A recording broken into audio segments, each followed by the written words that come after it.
Okay, bonjour tout le monde. Bienvenue à cette conférence de presse. Welcome everyone to this press conference. My name is Guillaume Saint-Pierre and I'll be your moderator. With us today, Caroline Xavier, Chief of the CSE, Rajiv Gupta, Head of the Canadian Centre for Cybersecurity, and Bridget Walshe, Associate Head for the Cyber Centre. So they will all make statements and then we will go to questions. Thank you. Merci, bonjour. Thank you, Guillaume. Good morning, everyone. Bonjour à toutes et à tous. We are joining you today on the traditional unceded territory of the Algonquin Anishinaabe people. Nous vous accompagnons aujourd'hui sur le territoire non cédé traditionnel de la nation algonquine Anishinaabe. As a public servant, it is my duty to recognize the importance of their historical connection to this land and to understand the contributions that they are making now in its present and in the future. En tant que fonctionnaire, j'ai le devoir de reconnaître l'importance de son lien historique avec ce territoire et de comprendre ce qu'elle contribue à sa situation actuelle et future. I also think this recognition is important because of what we're going to be talking about today, because it impacts every individual, every community, and every organization in this country. As we speak, CSE and our Canadian Centre for Cybersecurity, also known as the Cyber Centre, have published our fourth National Cyber Threat Assessment, also known as the NCTA. À l'heure présente, le Centre de la sécurité des télécommunications et son Centre canadien pour la cybersécurité ont publié la 4e édition de l'évaluation des cybermenaces nationales. This unclassified assessment paints a frank and clear picture of the cyber threats Canada is facing now, but also forecasts how we expect those threats to evolve over the next 2 years. Nous tenons résolument à diffuser ces évaluations non classifiées afin de sensibiliser davantage la population canadienne et les dirigeants et dirigeantes des organisations canadiennes de toute taille aux menaces auxquelles ils font face et aux mesures concrètes qu'ils peuvent prendre ensemble pour se défendre. I will now pass it over to Rajiv, head of the Canadian Centre for Cybersecurity, to say a few words about the report. Thank you, Chief. Like the work we've shared in the past, NCTA 2025-2026 draws on many sources, both classified and unclassified. Some of our knowledge comes from defending the Government of Canada against cyber activity. Some of it comes from foreign signals intelligence. Some of it is publicly available information. We may not always be able to explain how we came to our conclusions, but we can share our insights to help keep Canadians safer online. Depuis notre toute première évaluation des cybermenaces nationales en 2018, certaines importantes observations demeurent pertinentes. Les États adversaires bien connus continuent de faire usage de programmes sophistiqués et actifs contre le Canada et nos alliés pour atteindre leurs objectifs. The cyber programs of the People's Republic of China, Russia, and Iran remain the greatest strategic cyber threats to Canada. The PRC cyber program surpasses other hostile states in both the scope and resources dedicated to cyber threat activity against Canada. At the same time, countries that aspire to become new centers of power within the global system, such as India, are building cyber programs that present varying levels of threat to Canada. Les nouveaux États concentrent leurs activités dans le cyberespace sur les menaces nationales et les rivaux régionaux, tout en se servant de leur cybercapacité pour suivre et surveiller les activistes et les dissidentes et dissidents visant à l'étranger. De plus, la cybercriminalité constitue toujours pour les Canadiennes et Canadiens une menace généralisée et perturbatrice. Et les auteurs créateurs de cybermenaces continuent de cibler les systèmes les plus essentiels. I'll turn it over to Bridget Walshe, the Associate Head of the Canadian Centre for Cybersecurity. Thank you, Rajiv. Les États adversaires deviennent plus audacieux et plus agressifs. Nous constatons qu'ils ne se livrent plus seulement à l'espionnage. Ils se donnent à des activités plus perturbatrices. Ces méthodes se conjuguent à des campagnes d'information en ligne pour intimider la population et influencer l'opinion publique. We're seeing cyber criminals driven by profit, benefiting from new illicit business models that give them easier access to malicious tools. We also see them using artificial intelligence to support their criminal activity. We've also highlighted that the services Canadians rely on are increasingly being targeted by ransomware. As we've seen in the last 2 years, such ransomware attacks can have devastating consequences for organizations and people, emphasizing the need for better protections. Finally, non-state actors like hacktivists are taking advantage of our major global conflicts and political controversies to carry out disruptive activities on their own. Si ce n'est pas déjà clair, le Canada affronte un environnement de cybermenaces complexe et en pleine évolution. Les outils qui simplifient notre vie numérique facilitent aussi la vie des cybercriminels qui veulent perturber nos appareils. Les plateformes dont nous nous servons pour communiquer avec nos familles et amis sont utilisées pour attiser la division. These efforts are being led by a growing cast of malicious and unpredictable state and non-state cyber threat actors who are seizing any opportunity to leave their mark. The ongoing presence of these threats underscores the urgent need for greater awareness, education, and stronger defenses. That's where our National Cyber Threat Assessment comes in. By offering critical insights, the report empowers Canadian organizations and individuals to prepare for and defend against current and emerging threats.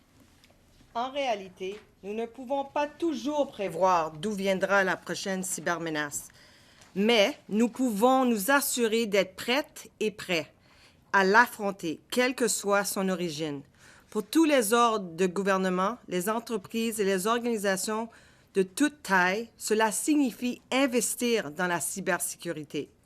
It also means implementing appropriate cybersecurity measures, even the most basic ones. Actually, especially the most basic ones. Sharing the best practices and the tools, and working together to strengthen our resilience against evolving cyber threats. And you may have already read this report and found it concerning. We're often asked what keeps us up at night. Well, pick the page. Here's what reassures me, however, is that CSC and the Cyber Center are focused on tackling these threats. En travaillant étroitement avec les partenaires internationaux, le secteur privé, les académiques, toutes les ordres de gouvernement et les infrastructures essentielles, nous aidons à protéger le système nécessaire à notre vie quotidienne. Countrywide threats require countrywide responses, and we all have a role to play in building a safer and more secure Canada. We'll now be open to taking your questions. Maintenant, nous allons passer aux périodes de questions. Merci. Thank you. Parfait, merci. Effectivement, on va passer aux questions. David Reevely, The Logic. Thank you. I wonder if you can add a little more detail to the information in the report about India. The report briefly talks about the likelihood that India is behind attacks on Government of Canada networks. We've had other parts of the government talking about India going after Canadian citizens on our soil. Do you see evidence of that? And if so, how come that's not in the report? So the National Cyber Threat Assessment is a compilation of observations we've seen around the globe. It's also a compilation of intelligence that we have access to, as well as observations we've seen from the defense that we do against Government of Canada systems. And India is one of those emerging threats that we're seeing. And as one that was one of the individuals that had the opportunity to also be part of the public inquiry, you would have potentially heard me talk about India as one of those emerging cyber actors. Having said that, I think what we say in the report is exactly what we're comfortable in sharing, which is consistent, I'd say, with what I said at the public inquiry, which is that as Canada and India potentially may have some tensions, it is possible that we may see India want to flex those cyber threat actions against Canadians. Having said that, what we've shared is what we're comfortable sharing at this time. Shifting gears. I've been offered credit monitoring, I think, 3 times in the past year, and I, cover this partly for a living, so I have some idea what I'm doing with my own cybersecurity. There is, a litany of Microsoft's failures to sustain, their layers of armor. What do you say to an individual who is trying to just live their life but feels let down by big operations that should know what they're doing, and that ultimately we kind of have no option but to trust? Well, thank you for the question. This is, again, part of what I'd say keeps us up at night is knowing that cybercrime, as we've highlighted in the National Cyber Threat Assessment, continues to be a very pervasive threat, and ransomware, for example, being at the top of that list, and really seeing the evolution of the ongoing business models that cyber criminals are using, such as ransomware as a service. And so absolutely, there are things, though, that Canadians can do to equip themselves. Because of the partnerships we have, and in particular, I think of CIRA, which provides a Canadian Shield application, for example, that one could download on their mobile phones. That's one of the ways in which one could continue to protect themselves. But in working with industry, such as partners like Microsoft, for example, we are able to better understand what are the threats they're facing, to be able to give better advice to them, to do a better job protect themselves, working with us, but also better advice to Canadians so that they can continue to protect themselves. A big part of the conversations we have and the engagements we have with private sector in particular is really trying to build in that security by design. And that is something very much that we're committed to continue to promote and working for opportunities to make that stronger. Perhaps, Rajiv, you have anything else you'd like to add? Sure, no, it's a really good question. I mean, it's a complex ecosystem, so really important. I mean, it starts right with the individual being able to do the things to protect themselves. So we have our Get CyberSafe campaign, which has lots of really helpful tips in terms of, protecting the individual themselves. As you work your way into the ecosystem, whether it's, a critical infrastructure provider or whatnot, there's, that has to be that demystification of what needs to be done in cyber in terms of all these organizations to reach a common threshold. So yesterday we released our cyber readiness goals, which we think was really, really important. These are 36 objectives that are very clearly specified and allow organizations to be able to kind of measure the state of where they're at in terms of their readiness. But it also allows a kind of a common vernacular or common dialogue for us to say, how does one compare against the other? So it'll open up that dialogue, very concrete, easy to understand goals that we've specified. And the thing that I would add to that as well is that there was an effort made to make sure that these weren't just Canadian goals. They've been harmonized with those of the US as well, making sure that this common dialogue that we have is not just for, Canadians are impacted by other services outside of Canada as well. We need a common international dialogue. So we've been sure to harmonize our cyber readiness goals with the United States, NIST, CISA, in terms of their cyber performance goals, as well as our partners in the UK, the NCSC. Mark Ramsey, The Star. Just to follow up on my colleague's question about India, just 2 weeks ago, the RCMP came out with the accusations that it was Indian government officials involved in this campaign. But this report, as I believe, was up to information in September. So can you say that the Indian state-sponsored actors were targeting the Canadian government even before those accusations? Can you say that definitively? Cannot say that definitively. What I can say is that as per the observations that we've made in this assessment of the National Cyber Threat Assessment, it is clear that we are seeing India being an emerging threat actor. What I can say is that we have seen that as the tensions have risen, even from the time that the Prime Minister himself stood in the House of Commons and spoke about the murder of Nijar, we were already seeing observations that there could be disinformation that is coming from those that claim to be working for India, for example. So it would be difficult for us to make a direct correlation to what you're saying from the RCMP to seeing whether something happened directly. And as a generalization, we're seeing cyber and misinformation being tools of the state now. So as you get escalated tensions bilaterally between any two countries, cyber is one of those tools that's easy to apply, as is misinformation, and that's what is stated in the report as well. Thank you. And on another note, the report talks about kind of the growing threat of AI foreign influence campaigns. You mentioned China, Russia, Iran, and Israel as states that have had AI influence campaigns in Canada. Can you just speak to those a bit and give us some examples? So what the report does is try to give you a sense of the examples that we've seen of the main threat actors that we're highlighting in the report. And what we know in general and what we're highlighting in the trends section of the report is that AI is definitely an amplifier to the threats when it comes to cyber activities. And so state nations like the PRC, Russia, and Iran will tend to use those types of tools, as they are available to all cyber criminals, to be frank, as an opportunity to amplify the work that they're doing or the threats that they're posing towards Canada. So although we see AI as an opportunity, we have to be eyes wide open that it's also potentially can be a threat vector. And we also highlighted this in our Threats to Democratic Processes report that was released in December 2023. So what we're highlighting in this chapter are the trends and how AI will be used to be able to continue to amplify these cyber crime activities. Chris Nardi, National Post. Ms. Walsh, Mr. Gupta, congratulations on the recent-ish promotions. I have a question about, there's a square in here that mentions that in the last 4 years, there have been 20 government compromises that have specifically been linked to the PRC. That is the first time I see that number. Admittedly, I have 1,000 follow-up questions on that specific data that I'll likely just send to your team to my left. But how compromise to me implies that they were successful in infiltrating. I want to know in how many cases was data exfiltrated and how much of that was sensitive, either was any of it classified information or personal information about Canadians? So we don't generally comment specifically about cyber incidents. However, what we're trying to demonstrate here is that Canada is not immune to cyber compromises and cyber threats.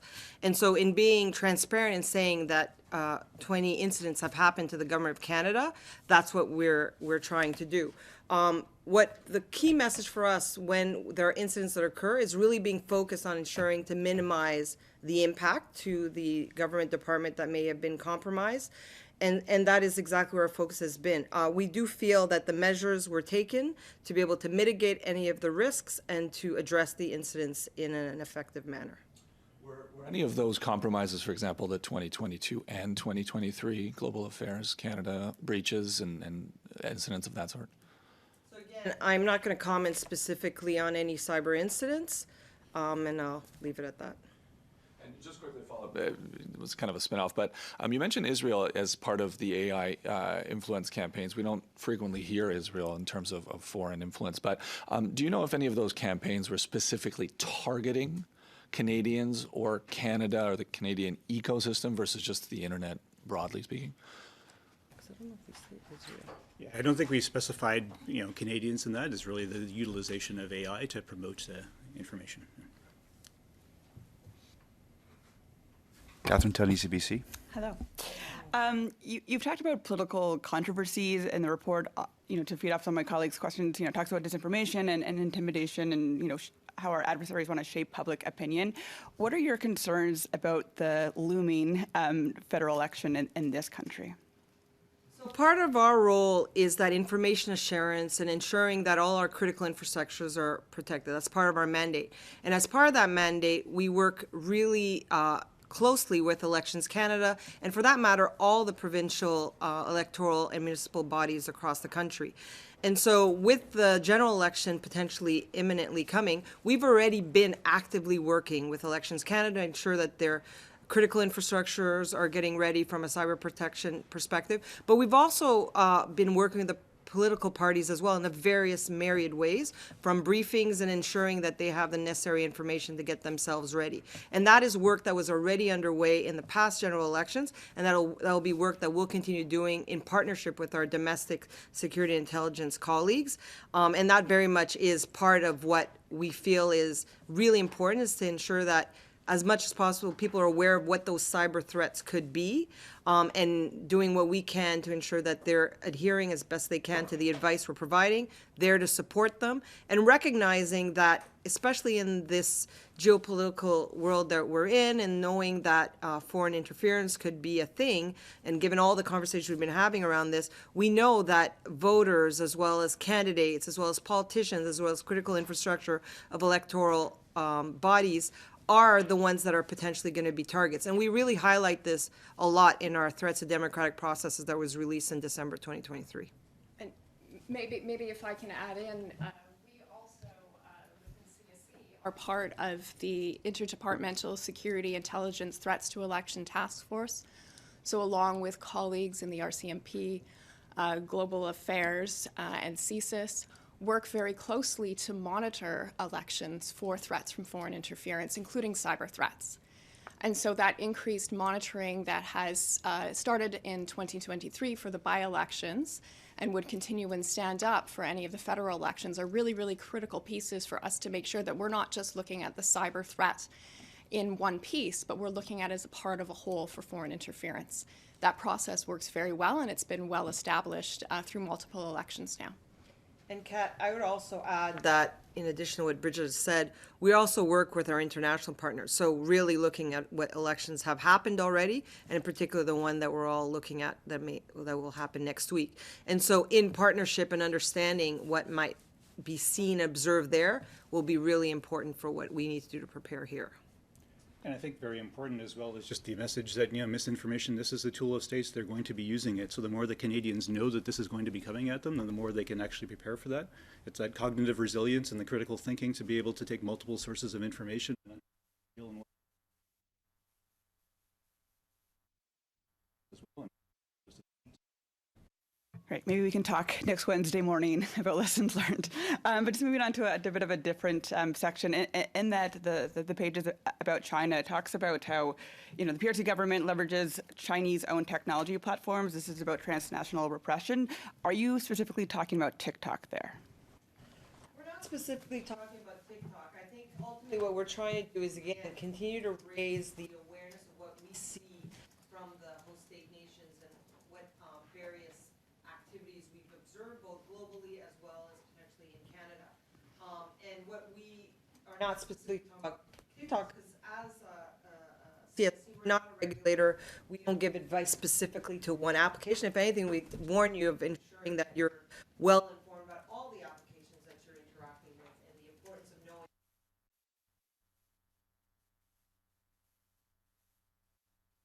in terms of those various rules. So not specifically focused on TikTok, but really more importantly, thinking about how one needs to just be cyber aware and doing the necessary to keep themselves protected. That is in this report? I wouldn't say that. I'd say that all things that are applications that could potentially be a tool that could be used for influence would fall under that definition. I wouldn't specifically just call out TikTok. I should say in general, our mobile tools in the cyber realm that we work on can be used in a series and myriads of ways. I think we still have time for questions in the room. There's interest for questions. So, Dave Reeve. I have a question about trend number 2, cyber threat actor tradecraft evolving to evade detection. Can you clarify, that section is about, I think, cyber threat actors getting better at evading detection. But there's also this big information box that says their dwell time is dropping, that they're getting caught sooner. Can you square those things, that they're getting better and yet getting caught faster? Sure. I mean, we talk about them evolving, right? There's lots of investment and lots of great, private sector investments, government investments in terms of being able to catch these threat actors. So obviously the threat actors have to evolve. Interesting to see that the dwell time's gone from 16 days, which is 16 days in the network before being noticed by the defenders or whoever is finding them, has dropped to 10. So that's an interesting trend by Mandiant in this case. So that's showing that, hey, maybe we're making some progress in being able to detect them. At the same point in time, we're looking at the evolution of the actual techniques being used, which is these anonymization networks. So it's really difficult to tell who's coming from where and how do we actually detect them. Techniques like living off the land that we had talked about being used so that they kind of blend into the tools that are being used inside a network as well. So that's becoming more difficult, right? And then some of these other techniques that they're using. So it's a cat and mouse game. I mean, techniques will change. In this case here, we're seeing a bit of a convergence, and we thought it was important to point out that number. But still, with the evolution of those tactics, defenders are going to have to evolve their defensive techniques as well. But that's kind of why we're here, right? This is why we put out a national cyber threat assessment every 2 years, because we recognize that the threat landscape's evolving. We recognize that cyber criminals are evolving, and we know we need to continue to evolve as an agency that is defending, but as well to ensure that Canadians continue to be as aware as possible, especially those in the critical infrastructure realm, because we know the impact that could have every time one of them is impacted.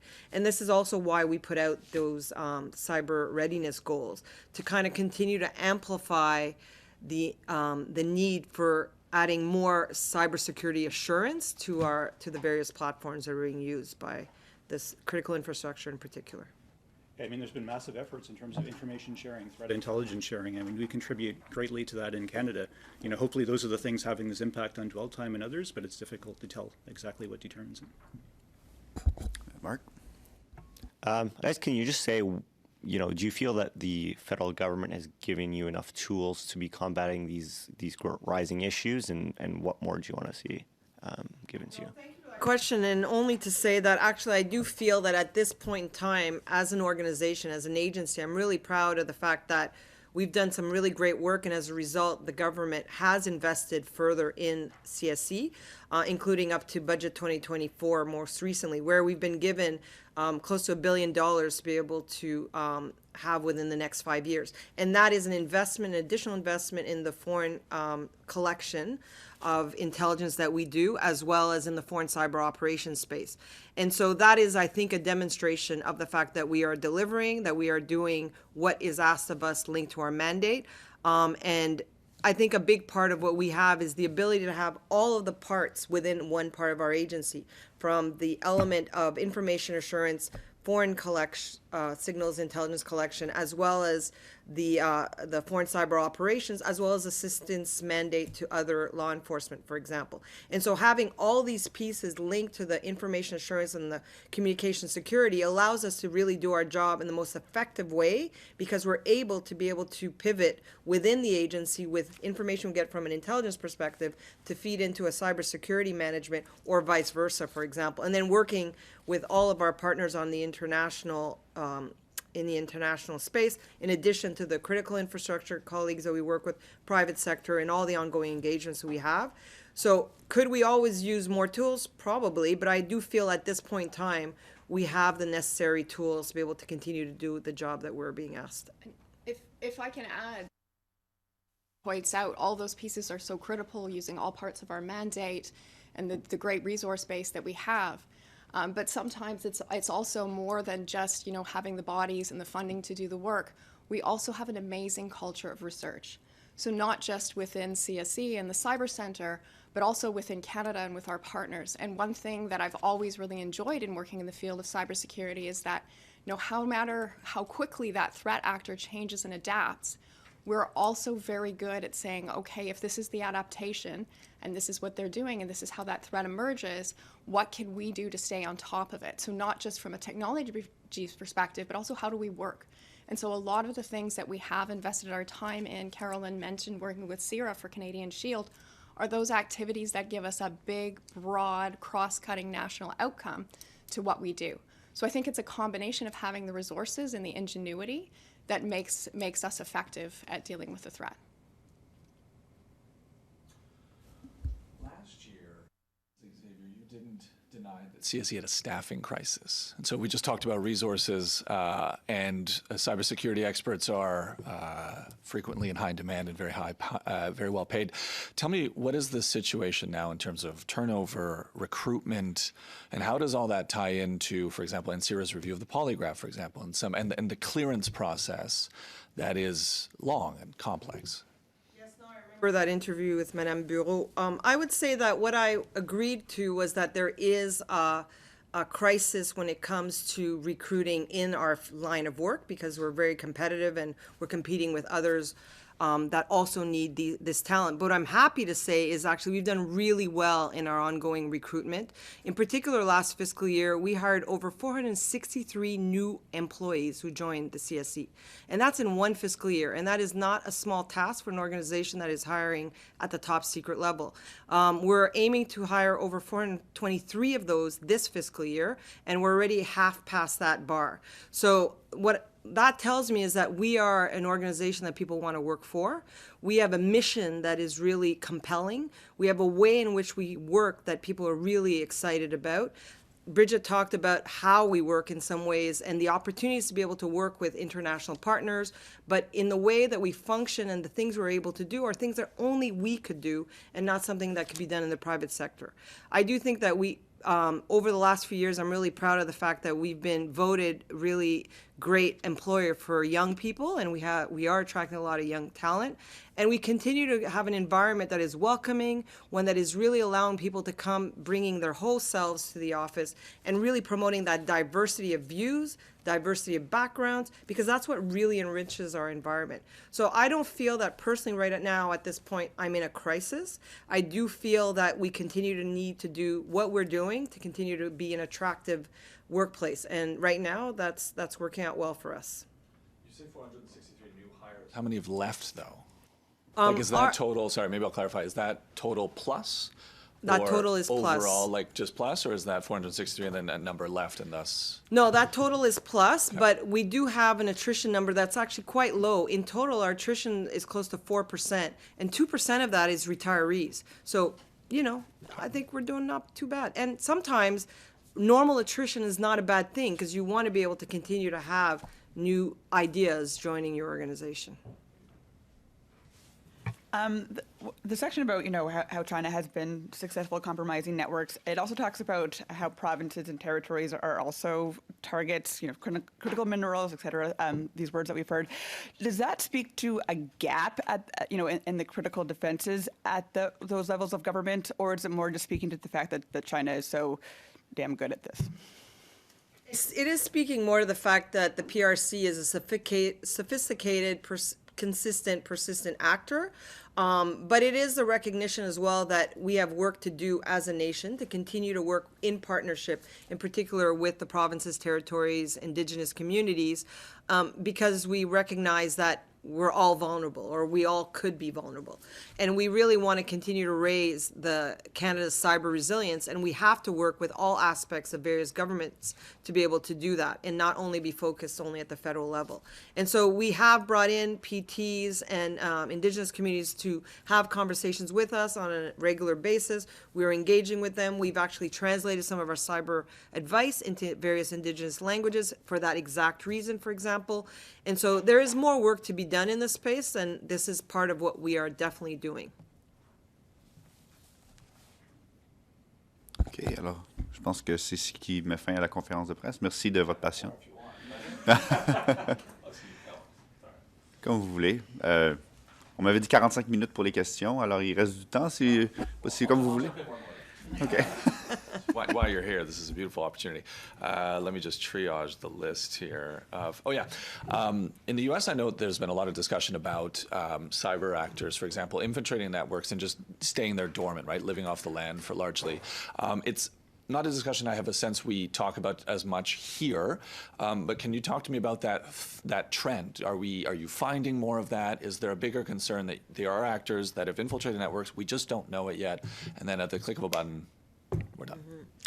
The beauty of the relationships we have, and in particular in the Five Eyes, and in particular with our American colleagues, because we share that border, we do a lot in terms of generally better having an understanding of the indicators of compromise they might be seeing on their critical infrastructure and or in the private sector. And so just because we may not be experiencing it doesn't mean it isn't important to know about it, especially when we want to be ensuring that we're sharing what those indicators of compromise might be with Canadian companies. And we also recognize, I think as Rajiv said earlier, because the infrastructure sometimes is shared between our borders, especially when you think of the large organizations that are energy, oil and gas, so on and so forth, we know that what happens in the U.S., for example, could potentially be harmful here in Canada. And so even if we are not observing it here in Canada, it doesn't mean we're not talking about it. Perhaps you want to add more to that, Rajiv? Yeah, no, the disruption element, and we said, the state-sponsored threat actors are seeking to divide and disrupt. The disrupt is really important, so thank you for asking that. And that's really what we're seeing is that, militaries around the world are bringing in cyber as part of their military components, and they're seeing civilian infrastructure as being legitimate targets. So that's why, sure, if we've heard tell of this in the United States, we are very interested in this, and of course working with our partners and with critical infrastructure to make sure we understand whether threat actors are actually prepositioning in our infrastructure. It's something that we are definitely engaged in and are working very closely on. And then of the 20 that you've mentioned the PRC managed to compromise, were any of them not, CSC's complained in the past about organizations not being under your umbrella, right? Not being part of the triple, I call it the probes, but the host and the sensors. Were any of those not under that umbrella that you've been pushing on organizations to join? Yeah, we're not going to comment on that. I think it's just more important for you to know that, first of all, as was stated in our annual report that we released in June, that we've actually done a lot more in bringing in those organizations that tend to not be in the immediate umbrella, as you described, so the Crown corporations. A lot more of them have joined up to subscribing to the protections that we offer. So we're really pleased about that. And we'll continue to do that work with those other organizations. And again, this is what's the value of putting out national cyber threat assessments and of having these conversations that we're having with you today, as well as all the other engagements that we do on an ongoing basis, is trying to ensure that people really become more cognizant about the threats that could be potentially at their feet than they don't even know. But more importantly, what are the things that they can do about it, which is also linked to that cyber resilience goals that we've put out. And as well, all the other advice we put on a regular basis, even the top 10 basic skills that or tips that we recommend people adhere to. And did any of those compromises impact elected officials? Again, not going to comment specifically on any cyber incident, but I think what we've tried to do, and we're a learning organization that continues to improve as best as we can every day, and so learning from past incidences to be able to educate others, and that goes back, I think, to the question Kat asked. We've been working really hard to continue to educate our politicians, to do our best to be able to provide briefings to the House of Commons, to the various parliamentarian bodies that we have. And so that will continue to be the work we do, and ensuring we work in partnership with those that are managing their systems. Thanks for your generosity, everyone. So Thank you. thank you. Thanks for your time.